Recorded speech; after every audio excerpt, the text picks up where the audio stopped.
Good afternoon, everyone.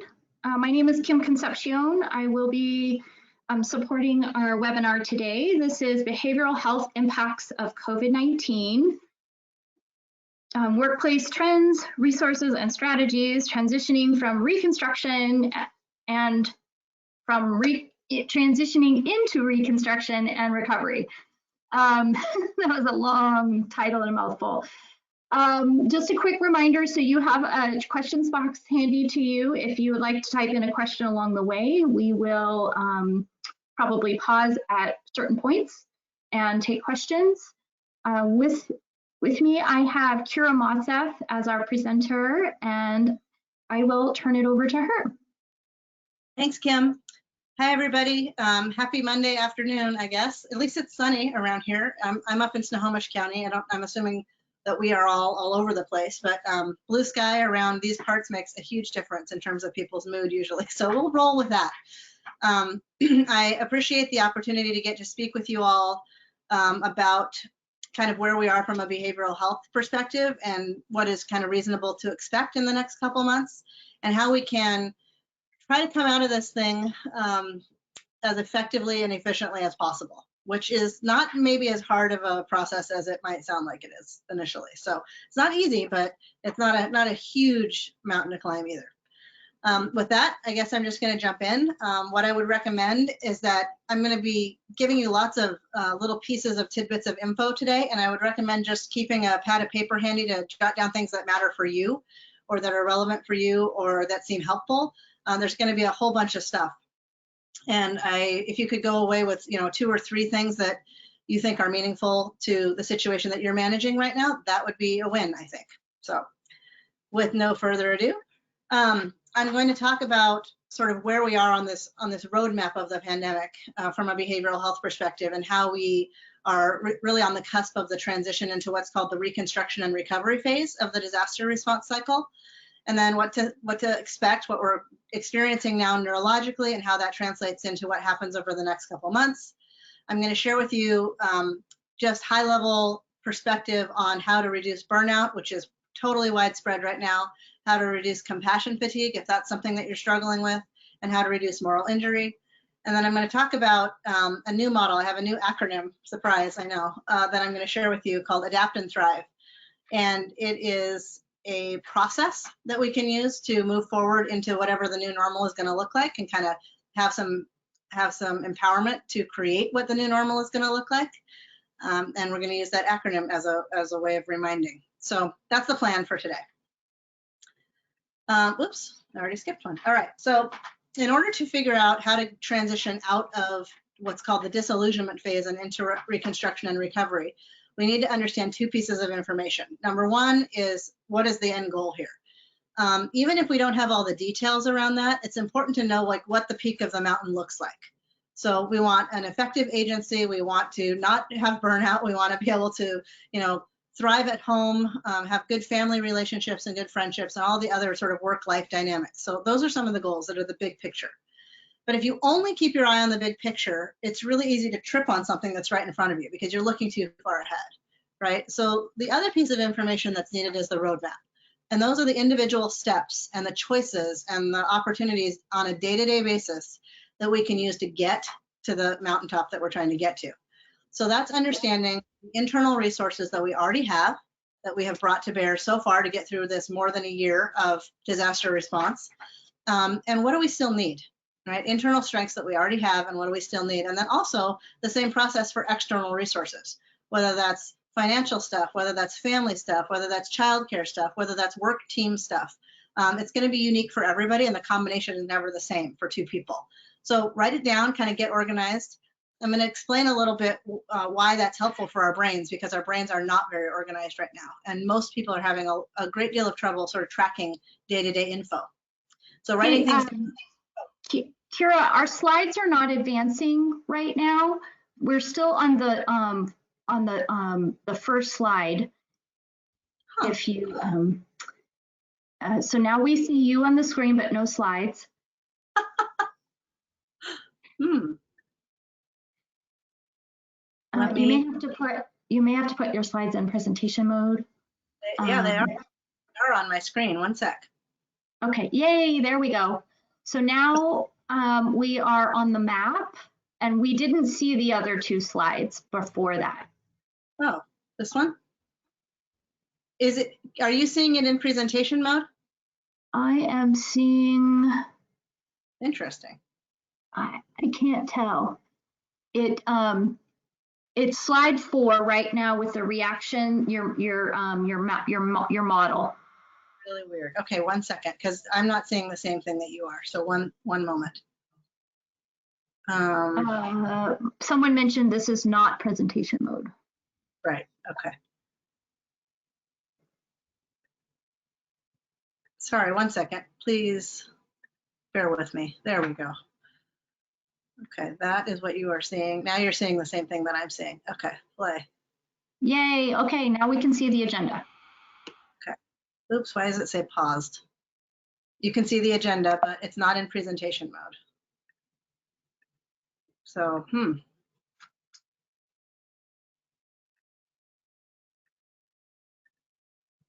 Brittany says that's correct. That we can see the agenda. Are you able to advance it forward yourself? Only if I keep it out of presentation mode. Yeah. Will that work for everybody? I don't know what's going on there. It says it's paused and it won't let me unpause it. So I think that'll work. that'll work for now. We'll just, guess what? This is all about adapting. So we will adapt to the circumstances and make it work. Is that okay? Sure. Make that as small as I can. So it's as close to presentation mode as I can get it. Does that work for everybody? I think it'll be okay. About that. There we go. Okay. That is where, okay, so we've got should I keep going? Yes, please. Okay, so we've got, thank you for bearing with me, everybody. We've got our goals, our mountaintop, and then we've got our roadmap. And those are the pieces of information that we need in order to sort of facilitate this transition out of this disaster and into whatever is gonna come next.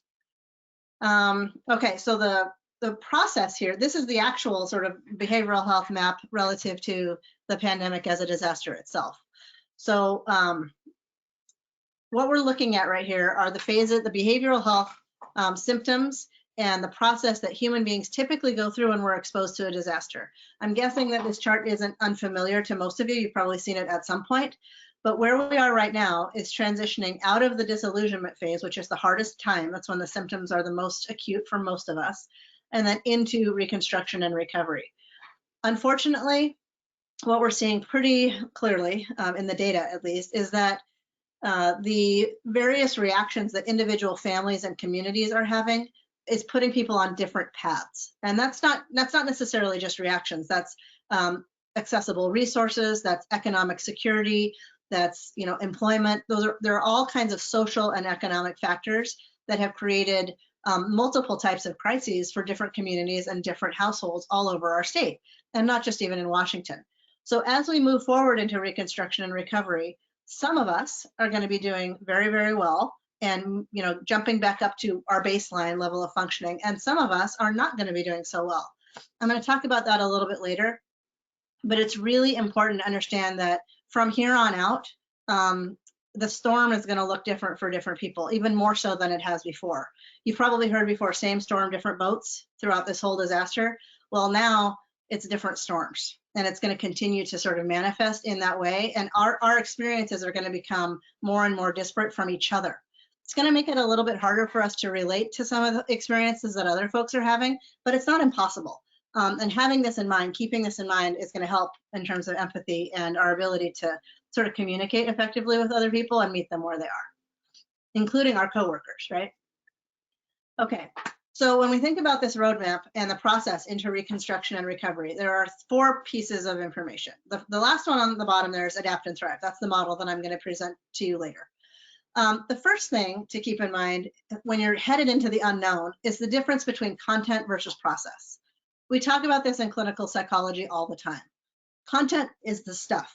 It's the data, it's the information, it's what you know, it's the facts, right?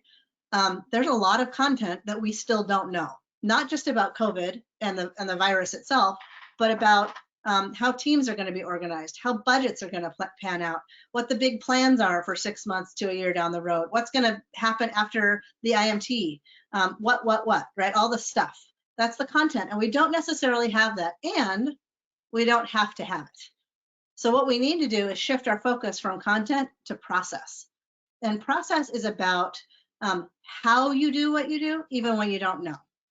Even when you don't know data and facts and particular pieces of information. So it's the way that you interact with people. It's the decision making. It's the style of communication. It's the things that you actually can control when the circumstances are sort of beyond your ability to predict. The second piece is I just want to validate for everybody that there's a ton of fear. Even as we start to move slowly through this pandemic, there are a lot of fears associated with what may happen next. Some folks are thrilled about the idea of coming back to the office. Some people are terrified. Some people just can't wait to see each other and catch up and have that kind of socialization. And other people are really, really anxious about risk of illness and potential infection, amongst other things, right? So there's a huge spectrum of anxiety versus excitement that a lot of people are experiencing. And please keep in mind that however your response is to it is likely to be different from the person next to you. The other thing that we're seeing in terms of behavior, and this is not exclusive to DOH, it's not exclusive to any state agency. I'm hearing about it in higher education. I'm hearing about it in private companies. I'm hearing about it in nonprofits all over the state, and not just in Washington. There's resource hoarding, right? So it's when you don't know what's going to happen, it's a very normal human response to sort of clamp down on what you do know. And that's like, nobody's going to touch my budget. Nobody's going to take my staff. Nobody's going to, you just kind of clamp down and you kind of rein in what you do think you can control in an effort to mitigate fear. So there is a lot of that, and that's incredibly common. And I just want to reflect to you that recognizing if you have the tendency to do something like that, recognizing that tendency is pretty common right now, and then intentionally deciding, okay, do I want to continue to be concerned about that particular thing, or can I focus my attention and my energy in a different direction that's going to be healthier for me and the people around me? The third thing is effective communication. So we have a lot of resources in our behavioral health and our group page and on the strike team documents that we've created that talk about zones of regulation and active listening. I don't go into detail on active listening in this presentation, but if you haven't learned about it before, there's lots of videos that you can find on just by Googling as well. It is probably the single most effective disaster response intervention for behavioral health that we've got. It really, really helps people process through the kind of craziness that they've been through in the last year to get to a better place with it. Zones of regulation are about recognizing that when you are really upset, usually it's anger, usually, when you're worked up, you have adrenaline on board in your system. It takes time and space to be able to come back to a logical place to process information. And there's a lot of anger and there's a lot of fear right now. So zones of regulation and active listening are essential for effective communication moving forward. Okay. Key things to know, where we are and where we're going. Substance use continues to be a problem, and not just for adults, but for teenagers and youth as well. People have used substances as a coping mechanism for a long time. It's happening still, and moving into the summer months, we don't anticipate that that's going to slow down or stop at all. As the weather gets warmer, people tend to go outside more. There tends to be more opportunity for safe, physically distanced activities, and risky behaviors are likely to increase for everybody. We are desperate to experience some degree of life as it was, and that increases risk for all of us. And it lowers our threshold for what we would typically tolerate in terms of a potential risky behavior. So one of the demographic groups that we're very concerned about right now are teens, adolescents, and young adults, because we believe that as the weather gets warmer and this school year, such that it was, sort of wraps up for folks, there's a higher risk for impulsive and slightly more dangerous behavior on the part of that group at least. As we roll out the vaccine and more folks get vaccinated, complacency also becomes a big issue. And so I saw just the other day driving, something that says mask up, even if you're vaccinated on the highway. And just those little reminders that we are not out of the woods yet. Even though we're so tired of it and we're so over dealing with this, becoming complacent actually increases risk for people across the board, right? So recognizing that that influences our choices. Another thing that's just consistent throughout this disaster is this idea of acting out and acting in. Right now, that is happening through the lens of pandemic apathy. So pandemic apathy, again, is just this concept that we're done. We're so tired of being in a disaster. It is influencing our behavioral choices. People who act out tend to express distress externally. People who act in express their distress internally. And where you tend to be on that spectrum is influenced by personality and other experiences and disasters and all kinds of stuff. But acting out and acting in are common, right?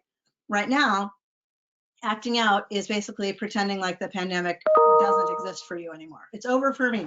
So I'm going to go about my business and do what I want and not listen to things. And it can also include risky behaviors or aggressive behaviors. Acting in is the opposite of that, where you kind of give up on it ever getting back to normal. And there's withdrawal and there's isolation and a sense of hopelessness, even when you don't have to have that, right? Even when you're allowed to go interact and go out and do stuff, you choose not to, and you kind of give up. So both are dangerous, but for different reasons. And they're common right now across the age spectrum. I think I mentioned this before, but it's worth a repeat. We believe that most people are going to be feeling a lot better than they do now by the time that we get to late spring, early summer. So moving into the next few months, the second quarter into third quarter, most people are going to be feeling a lot better behavioral health wise. But remember the split that I was showing you on that chart. There are a lot of families and communities who aren't and are really going to be struggling. And so as some of us start to feel better in terms of a collective progression into this next recovery phase, it really behooves us kind of to look out for each other as we get there.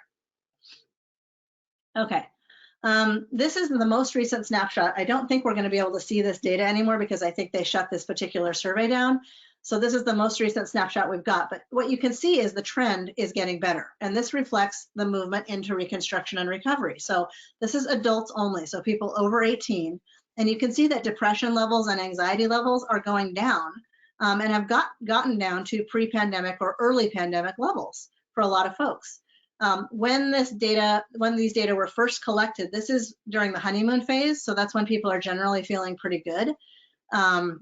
We would expect that the anxiety and depression levels are kind of going to probably level out here, but again, we won't likely have access to this particular data snapshot again.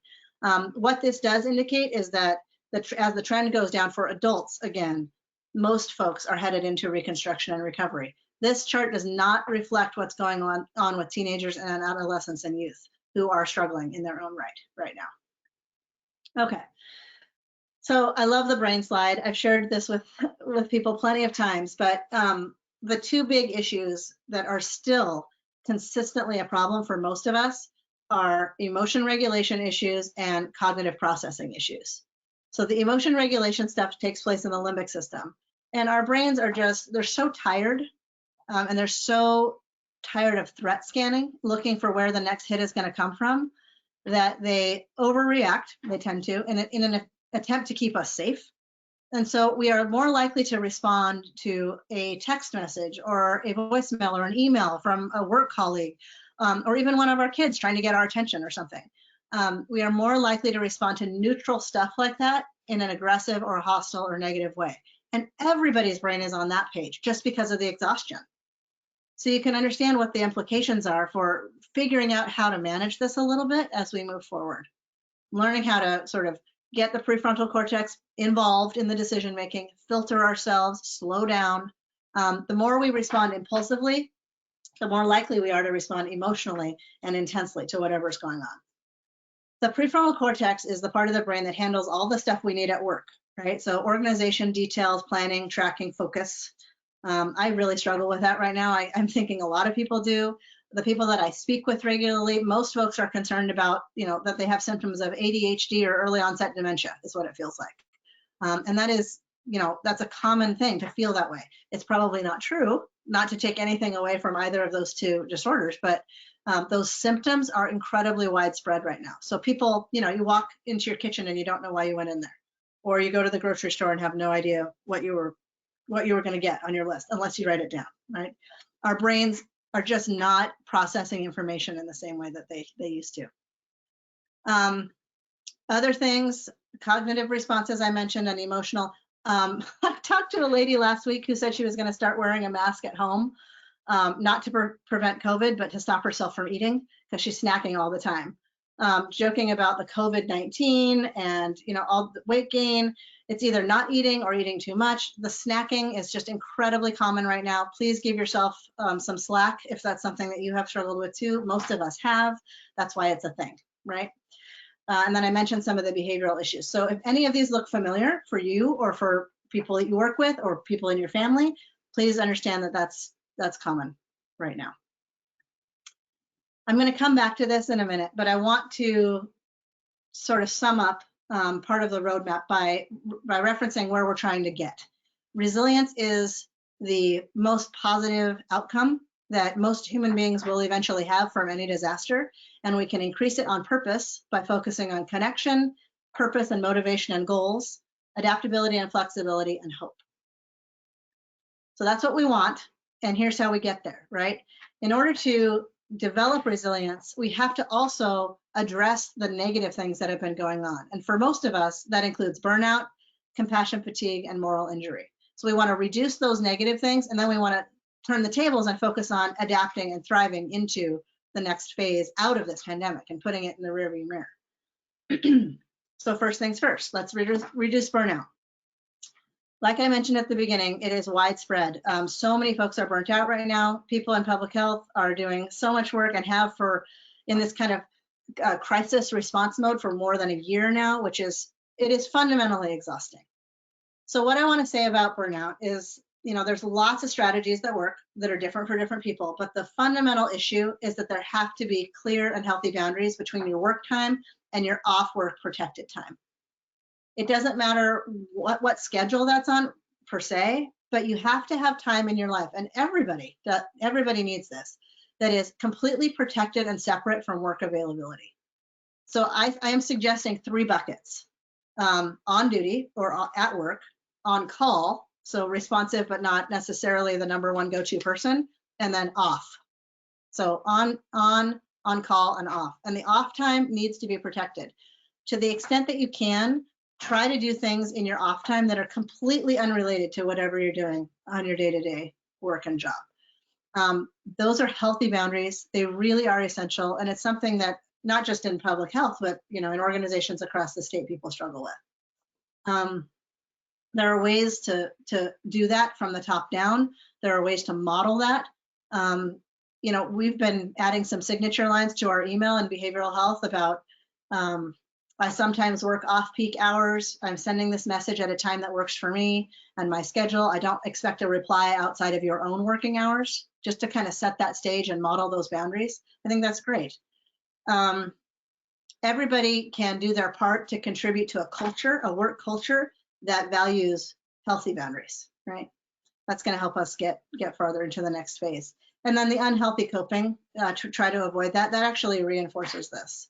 So burnout is a classic function of too much output into work and not enough back. And having boundaries allows you to fill your teapot, right? Fill your sense of energy from other things in your life that are not related if you don't feel like you're getting that back from work. Ideally, you get it back from your work as well, but if that's not something that's available now because it's so stressful, then it needs to be from other areas. And that's kind of that combination is what's going on.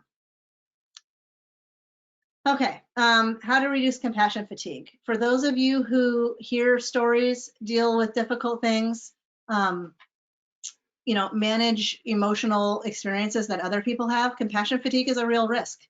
And the bottom line is that compassion rewards are the antidote. Now, I mentioned earlier that the limbic system is constantly scanning for threats. So that part of our brain is tuned into anything negative that might be coming our way.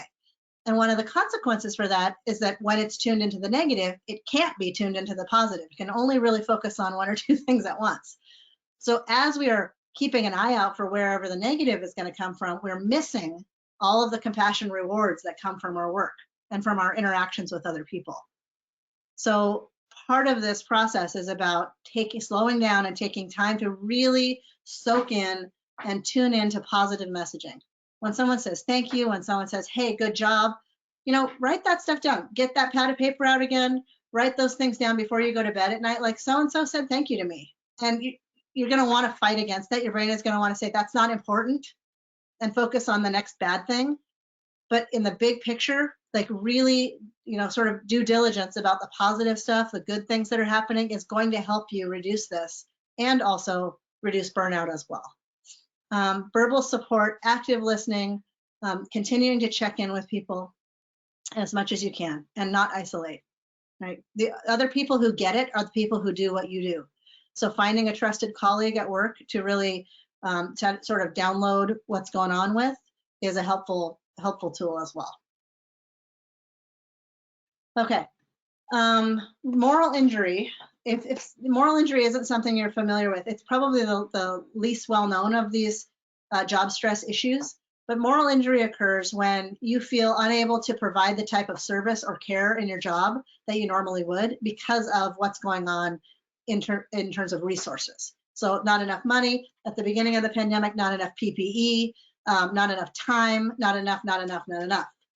And moral injury is the sense of anger or frustration or shame or sadness that comes as a result of feeling like you can't do your job in the way that you typically would want to do it. Please try to keep in mind, if this is something that you're experiencing, that moral injury is triggered by environmental circumstances and that it's not you. That will help kind of ground you in the realistic perception about what's causing it and help you move through it. So acknowledge that the circumstances of the fact that we're in a disaster have created this environment, have created the environment where there is resource scarcity of some kind. And the way to actively develop it or actively reduce it, I should say, is to have more structure, have more control, and try to manifest control and empowerment for yourself over what you can do, recognizing that helping this one person today at this time in this way, that is something. It still matters. Even if you're not able to affect the kind of large scale change that you might want to, focusing on what you actually can do is going to be helpful with this. Okay, moving on. I'm going to share with you now the model of adapt and thrive. So this is, I love acronyms. If you've ever heard me talk before, there's always acronyms, but this is a good way to sort of conceptualize the two pieces that are really data driven in terms of what works for success and people feeling healthy and happy coming out of disasters.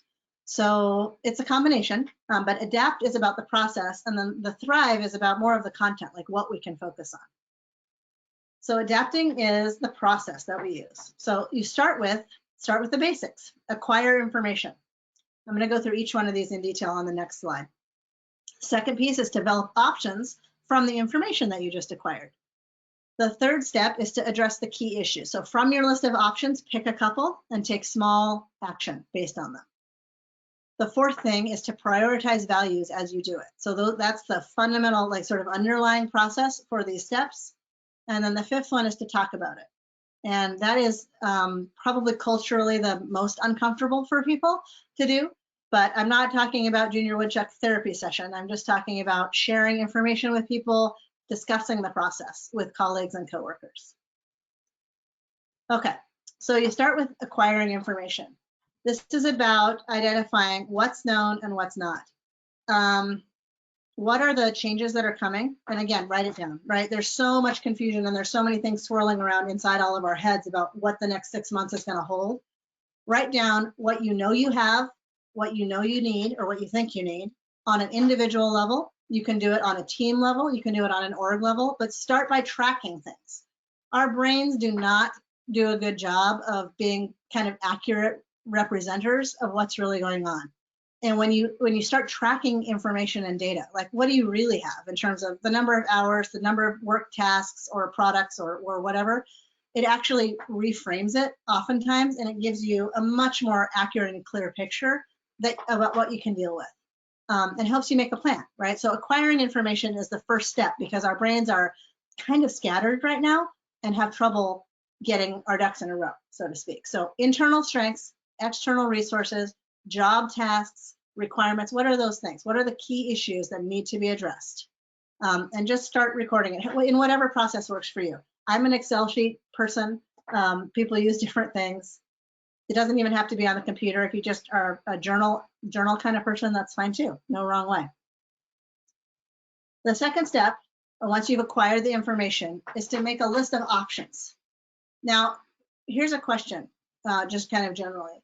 When you're worried about something, think about the last thing you were concerned about, like a big issue, right? How much time, if you gave yourself, let's say you worried for 2 hours, how much time of that 2 hours was spent on imagining and trying to work out the worst case scenario versus how much time was spent on the positive or best case scenario?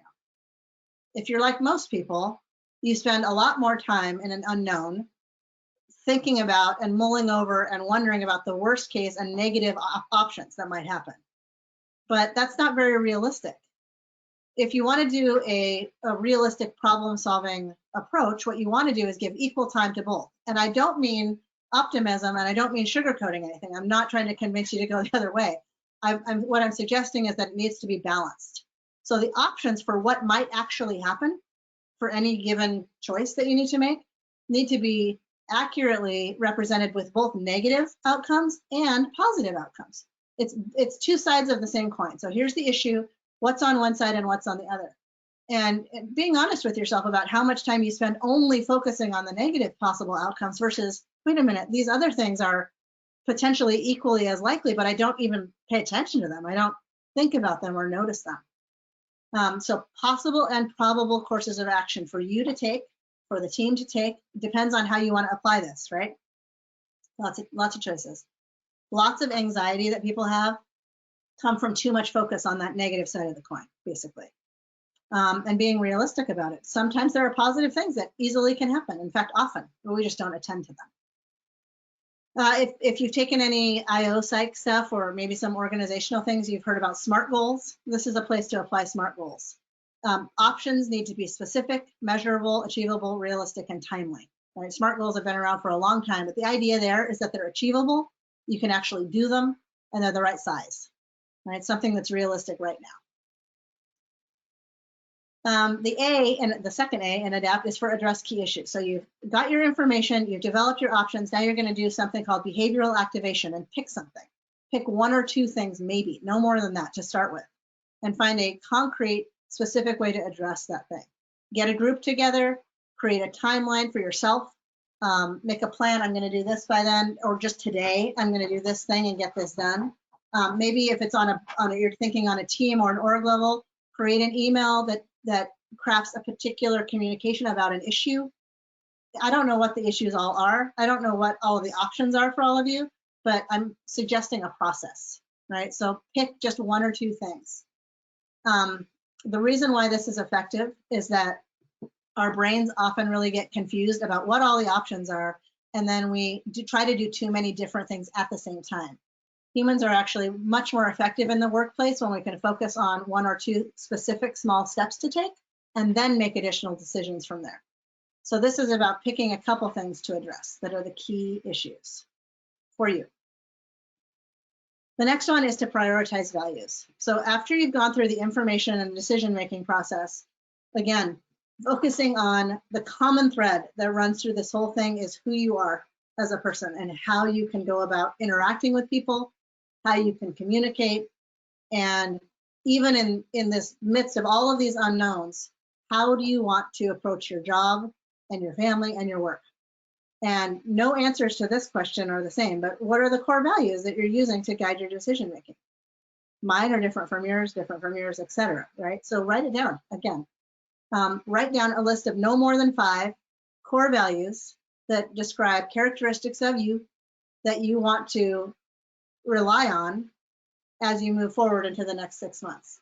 And there's no wrong answers to this, right? It can be things like honest, fun, balanced, happy, I'm trying to think, compassionate, anything, right? There's no wrong answers. Just write down things that resonate for you and help them guide your decision making and your communication with other people. If you want to do it at an org level, use a mission statement. Like reconnect yourself with what we're actually doing here to figure out where we're going. There's so many things that can get lost in disaster response. There's so much crisis. There's so many crises to manage that we get disoriented and we lose track. So this is about kind of going back to basics and prioritizing what really, really matters to most people. The immediate payoff of this is when you have a confrontation or a really difficult conversation with somebody. You go into a meeting that you're not looking forward to for whatever reason, and you think it's going to be conflictual, and you communicate and you express yourself in a way that is consistent with your core values, I can almost guarantee it that you will walk out of that meeting, even if the outcome isn't what you really want, but you will feel better about it. It feels really, really good to have yourself grounded in these things. And it's a lot less pressure. It's a lot easier to do that too. Okay. The last one is to talk about it. Oh boy, this is a tough one. This is culturally a tough one. We don't like this one so much.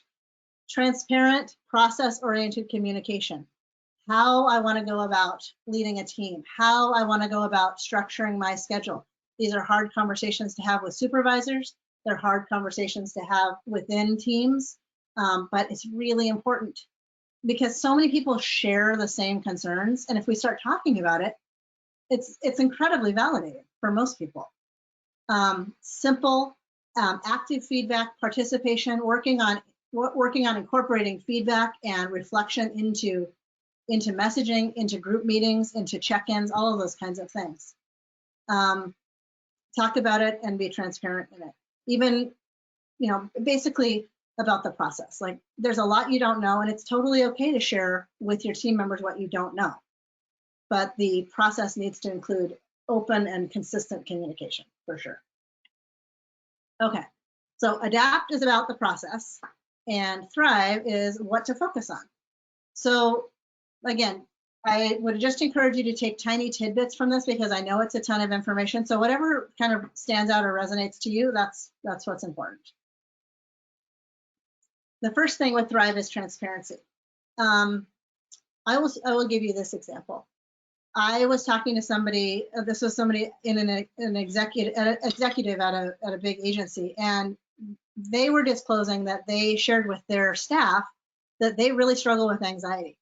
And they thought long and hard about whether or not they should disclose that. And I'm not saying you have to self-disclose all over the place, but transparency truly is about the not so good news too, and about behavioral health issues and about healthcare in general, right? Like I'm not doing well, I need to step back or I need help. And because that leader in that executive role was able to do that, it changed the entire culture of that particular work group at that org. And really in a good way, because people felt more comfortable being honest about what was going on, and then also much more effective in their work because nobody was trying to pretend this wasn't happening in order to focus on the job, right? They were all communicating with each other, and the outcome ended up being that the team was able to get a whole lot more done. So this is about walking the walk, not just talking about it, not just talking about resilience, but actually modeling boundaries, prioritizing health, that kind of thing. And that the transparency piece isn't easy, but it's incredibly effective and it will pay off as well. Thrive is about focusing on health as well. This is not just some nice thing that we should do to help each other. This is essential. It's mission critical for public health workers and for most people actually right now as we get out of this pandemic. Small choices make a big difference. I put sleep in brackets there because most of us are really struggling with sleep right now. It's either that you can't turn your brain off at night, that you can't fall asleep, or your brain wakes you up at 3 o'clock in the morning and you're exhausted still. The recommendation here, again with my notepad of paper and pencil, is to write down the stuff that is waking you up. Get it out of your brain and onto the piece of paper. And even if you don't, even if it's dark and you can't read whatever you wrote in the middle of the night, it will help your brain relax a little bit. Another way that we can focus on health is just to make small cultural shifts. Things like this webinar, things like the wellness program that Kim has all kinds of information about. There's a lot of other options in the Daily Dose, and really incorporating that just as a matter of course into work.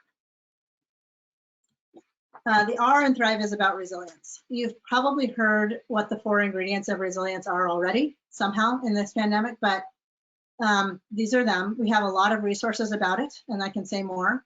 but this is what we want to try and advocate people do. So focus on purpose, goal setting, like appropriate goal setting, not too far out, focusing on connection, social connection, professional connection, not isolation. Focusing on adaptability and flexibility, learning how to roll with it, right? Just roll with the punches that come. And hope. Hope and optimism are not the same thing. Hope is about realistic opportunity. Hope is also about getting your brain, remember the limbic system, to switch from threat scanning, like where's the next bad thing, to challenge. So when your brain perceives a threat, you only have 3 choices. You can hide, fight, or run.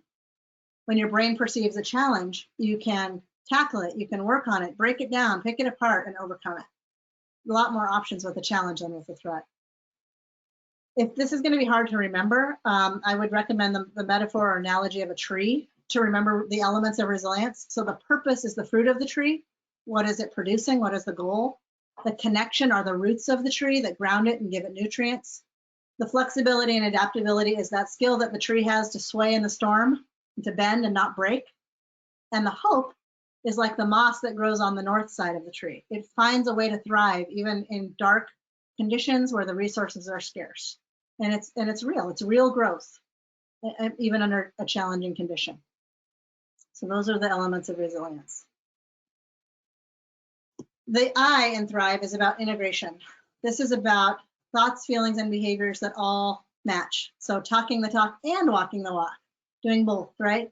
I don't know how this is going to apply for everyone individually, but it's about recognizing how much energy it takes when your thoughts and your emotions and your behavior do not match each other, whether that's at home or in the workplace, right? If we're like, oh yeah, this is fine, everything's fine, with a fake smile, right? But it's not fine inside. That disconnect and that lack of cohesion really is exhausting, and that can take its toll on our mental health. So where we want to get is to a place where all of that is integrated, so that our brains are integrated in a healthy way, and that our thoughts and our feelings and our behaviors are all meshing together, and there aren't big separations between how we're feeling and how we're acting at any given time. As much as that can be cohesive and integrated, that is better psychological health. I recognize that that's not always possible, and sometimes you need to just say everything's fine when it's not. I get that. I even have a shirt that says that. But it doesn't mean that we can't have this as a goal, right? It's a good thing to strive for. Okay. Thrive with a focus on values and vision. This is, again, with prioritizing values. Who do you want to be at home and at work? How do you want your team to operate? And what are your opportunities and challenges? Those open-ended questions, right? Really identifying, and again, with the writing it down, sorry, I say that a lot, but write down just a couple of key things that will ground you. Like, I want to show compassion in everything that I do. So when I respond to an email, I'm going to try and show compassion or represent compassion in my professional communications. When I talk to my clients, I'm going to try to show compassion. When I work with students, I'm going to try to show compassion, because that value is important to me. And even if I'm not able to get something done that I want to get done or achieve a particular thing or an outcome, if I do compassion as I'm working on it, I will always feel better. So that's the kind of thing I'm meaning here. If we keep ourselves focused on those processes that really matter to us, boy, 6 months will go by and the new normal is going to feel a lot better, and it won't feel so random. Thrive with a focus on education. So this is about continuing to educate yourself, not just about the virus and about the pandemic itself, but about other ways that you can develop yourself as a person. There's all kinds of ways you can do this individually. I have a friend who's learning how to do pottery and Scottish Gaelic at the same time. I don't know why, but she's inspired to learn right now. Learning keeps us healthy. It's related to all of these other goals as well. And there's ways that we can incorporate it, consistently across levels of the organization, but also individually. It's never too late to learn anything, and it's really, really good for our brains. And there's never been more opportunities than there are now. So thriving into the future includes a component of education of some kind, right? Whether that's continuing education because it's required for your license or whatever, or whether that's just because you're curious about something and want to learn something new. Education does not have to be a curriculum. Education can be about anything. right? Life. Every day is a school day. That's what I like to say. Okay. On my last two slides here are just resource slides. We have a whole lot of other information. We put things out all the time, guidance documents, etc. There's a toolbox for families that's out there right now. There's a couple other things that are coming out soon related to the transition to in-classroom school for kids. The resilience guide for the workplace. All of this stuff can be found on our behavioral health resource page. And I think Kim has the slides. And if you don't have them already, she can either send them to you, I think, or if they're posted. Is that right, Kim? And then, yeah, you can have access to all of that stuff. So I have a few minutes for some questions if there are any questions, and happy to do that. Hi, yes, so we don't have any questions yet in the queue, but the slides, I can send them out to everyone after this session, and we can also post them in the Wellness and Health Library until the recording is available. And then of course it'll be on with the recording.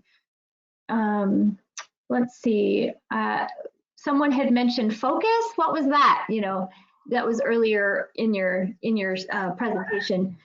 A couple people have mentioned this has been really, really helpful. Just waiting to see what other questions you might have.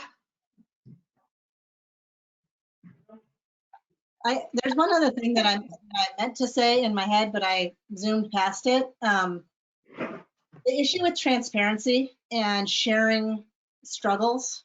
I don't want anybody to feel like they have to just, you know, bare their heart and soul to people that they work with. That is not what I'm suggesting.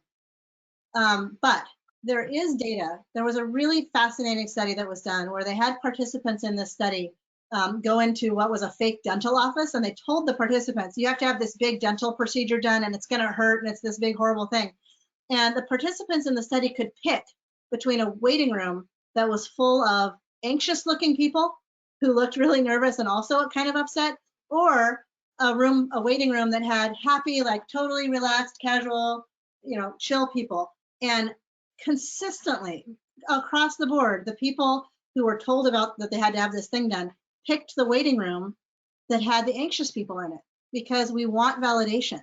Human beings want to be around people who also feel and experience and are going through and struggling the way we are.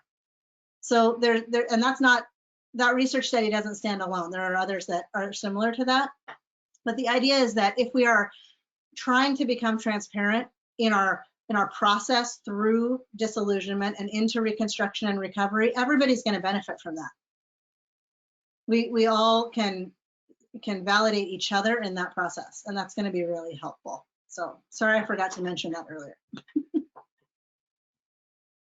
Yeah, and that kind of lines up with a comment that came in about also the E in Thrive could stand for experience or explore. Yeah. And then here's the question. What? Any recommendations for helping a bored 8-year-old doing home school and feeling lonely and isolated from friends?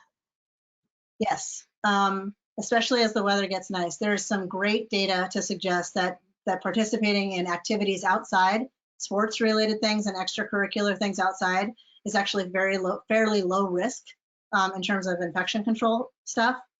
So we are, when I say we, I mean the strike team, is strongly recommending that kids get outside and get involved in things. You know, you can wear a mask and you can still play sports, and getting kids to connect with other kids in any kind of a small group way or sports kind of a way is incredibly helpful for mental health right now. The other thing with regard to homeschooling or online schooling is physically get them up and moving as much as possible in between sessions, or at least once an hour for a few minutes. If you get, you know, and you can make that fun. You could make some kind of a scavenger hunt, moving around the house, just doing laps around the dining room table, whatever works. But physically getting up and moving helps with integration, neurological integration, and it will help them focus a little bit as they're trying to sit down and learn again. So, you know, especially as the weather gets nice, as we transition into spring, I would strongly recommend getting younger kids out in social groups that data suggest are fairly safe in terms of sports and extracurricular activities right now. Great. And even if we don't have a group of friends, we can go out and as a family do bike rides or walks. Yes. Here's another question. Any recommendations for next steps for re-engaging with life and joy? Yeah, it's a great question. It takes a little bit of a creative thinking, and that's hard because our brains don't want to think creatively right now. When we're in survival mode, we think very concretely. So what you're kind of describing is the adaptability part of resilience. So how do you figure out how to have fun again, right? If you're waiting for a concert with 60,000 people, because that's just how you had fun before, it might be a while. Like that might not be an option for you for a while. So what are some other things that you have never considered before? Some other events, some other activities, some other things to do that you don't know for sure that you'd have fun doing, but you might want to try. So just start getting a list going of 3 or 4 things to consider trying, and then get some weekends on the calendar when you could do those things and try it. It might be something you've never thought of before. There's tons of ideas out there, so talk to friends to see what's online, and it might be an activity or a hobby that you never would have thought you would enjoy before. This is the time to try it. Just see what happens. If it's terrible, move on to the next thing. Got to be creative, yeah. I don't have So here's a similar question. In the last year, it's been all about trying to survive, to make it through, to just get what needs to get done.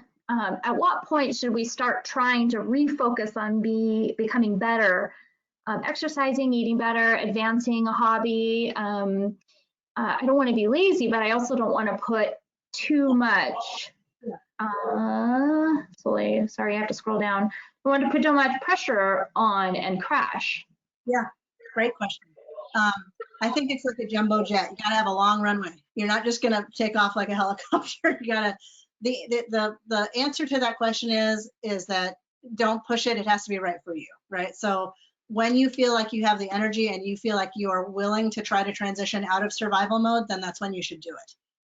Some people are already there. Some people won't be there for a few months yet, and everything in between. So I would suspect if you're asking the question, you're ready to start doing something different, right? Whether that's, and I do not recommend wholesale diet change or wholesale exercise. It has to be small. It has to be manageable. The SMART goals, if the COVID-19 is a reality, right, in terms of weight loss, just as a physical health issue, that does not happen overnight. And in order to be effective, it needs to take a while because it needs to be healthy. So small steps, long runway, take the time you need, just, figure out ways to be a little bit more active on a regular basis as a place to start. And you'll know, I think you'll know when you're ready. No one can be the judge of that except for you. Great. Here's a question. On the moral issues, you had suggested looking at what you can do to help this one person, but it seems like a short-term solution. Do you have suggestions for longer-term solution when there maybe isn't a light at the end of the tunnel for being able to provide the same amount of customer service to folks? Yeah. So there's 2 levels for that. Number one is it still matters to the person that you're right in front of, right? So even though it's not a long-term solution for the bigger problem, for moral injury specifically, where it starts to feel bad is when we can't provide care to that person, or we're prevented somehow from providing excellent care to that one person. And the way that we can address that specifically is to recognize that for that person in front of you, that might be the most helpful thing that they've had happen to them all day. There's a story. It's a disaster kind of a metaphor, but the idea is that there's a huge storm and there's a bunch of starfish on the beach. You've probably heard this before, but there's an old man walking along throwing the starfish back into the sea, and a kid comes up and says, "Why are you bothering? You're never going to save them all." And he picks the next one up and says, "Because it matters to this one," and tosses it back, one at a time, one starfish at a time. So in that moment for that person, that work matters, period. The bigger picture then, if you have the energy to do it, to tackle the moral injury thing from a bigger perspective, is to work on addressing what's causing the issue, the resource scarcity, policy change, talking to the right people and getting things to happen. That does require a different level of energy a different level of connection. Both are valid. So it really kind of depends on what you have the opportunity to do and the willingness to do. But both matter, just at a different scale. Wonderful. Here's a comment. Thank you for the information. This was great to talk, a great talk with relatively easy information to understand, and they really enjoyed it. Cheers to resilience. Yay. Yay. Here's another question. How can an isolated person without family nearby nor available friends get motivated to get out and do things? What are good things to do alone other than walking the trails in the neighborhood? It's hard to get motivated to do things alone. Yeah, absolutely. I would say if there's a social connection piece that kind of might need some development there, the easiest way to do that is to connect with people online who feel the same way about issues that you feel, whether that's a hobby or whether that's a social justice issue or whether that's maybe it's a fan club for a show or something. Like anything that connects you with other people who feel the same way about you, you can have the possibility to develop interactions with them, right? So it doesn't necessarily have to be outside or in person. You can talk to people online, but it allows you to connect to a community. So connection looks very different for different people, but there's no wrong way to have it, for one thing. If you're talking about actual in-person connection, there are also ways to have safe, physically distanced in-person connections under those same circumstances. So for example, I have a couple of clients who are quilters, and they typically would have like a once a month quilting event that they would go to, and everybody, I guess, I've never done one, but I guess they quilt together, but nobody's doing that in person anymore. So if you can join up with an organization that does a hobby or something like that, what they've transitioned to doing is dropping off a quilting kit at people's houses, and everybody takes turns. I'm not quite sure how it works, but my point, if social connection is something that you're struggling with, there are ways to connect with other people that you're not related to, right? That you're not necessarily friends with, but you're connected around a hobby, a cause, or an issue that you all have in common. That's what I would start with. Great. A couple of comments here. There's always an opportunity to help with the upcoming COVID clinics. If you're interested in volunteering, that would be a way to connect with the cause and with people. Pets are also a great social companion for walks, and re-engaging with people, maybe just within parks. Within the Parks and Rec in Olympia and other cities are now offering in-person activities like hikes or maybe yoga classes outside. Yep. Let's see. Creativity has never been so important. Yeah, so contact John Tuttle regarding the COVID vaccination event if you're interested in volunteering for that. I have no other questions at this point. Kira, this has been an amazing webinar. Thank you so much for all of your information. Sorry about the technical difficulties at the beginning, everybody. Thank you for hanging in there with me. Thank you. We thank you so much for your information and your wonderful presentation. And nice to see your face. So thanks for sharing your camera, and I'm happy we didn't have audio issues. Yeah, thanks, Kim. Thank you, everyone. I think we'll go ahead and close out the webinar, and this will be available at a later date. Thank you.